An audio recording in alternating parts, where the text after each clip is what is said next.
Hello, praise the Lord. స్తుతిలో గొప్ప శక్తి ఉందండి. ఎటువంటి శత్రువునైనా స్తుతి చేయటం ద్వారా మనం జయించగలము. సో అనేక మంది ఆరాధికులను లేపాలి, దేవునికి స్తుతి జరగాలి అనే ఉద్దేశముతో శ్రీకాళహస్తిలో ఉన్న స్తుతి ఆరాధన మందిరం పాస్టర్ విజయ్ కుమార్ గారి ఆధ్వర్యంలో 100 గంటల స్తుతి ఆరాధన జరుగుతుందండి. 100 hours praise and worship non స్టాప్గా జరుగుతుంది. అయితే ఈ యొక్క 100 hours ప్రైజ్ అండ్ వర్షిప్ చివరి ముగింపు కూడికకి నేను వస్తున్నాను. అక్టోబర్ 2వ తారీఖు ఉదయం 10 గంటల నుంచి ఈ కూడిక ప్రారంభించబడుతుందండి. ఈ యొక్క ముగింపు కూడికలో వర్తమానం అందించడానికి వచ్చిన మీ అందరినీ ఆరాధనలో నడిపించడానికి, మనమందరం కలిసి యేసయ్య నామాన్ని మహింపరచడానికి ఇది ఒక గొప్ప అవకాశము. శ్రీకాళహస్తి చుట్టుపక్కల ప్రాంతాలకు చెందిన వారు ఎవరైనా ఇది వాచ్ చేస్తూ ఉంటే మిమ్మల్ని ప్రేమతో ఆహ్వానిస్తున్నాను.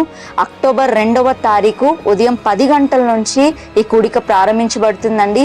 ఈ కూడిక జరుగు స్థలము స్తుతి ఆరాధన మందిరం, స్కిట్ కాలేజ్ దగ్గర, శ్రీకాళహస్తి. రండి, మనం అందరం కలిసి యేసయ్యని ఆరాధిద్దాం, యేసయ్య నామాన్ని మహింపరుద్దాం. See you all there. God bless you.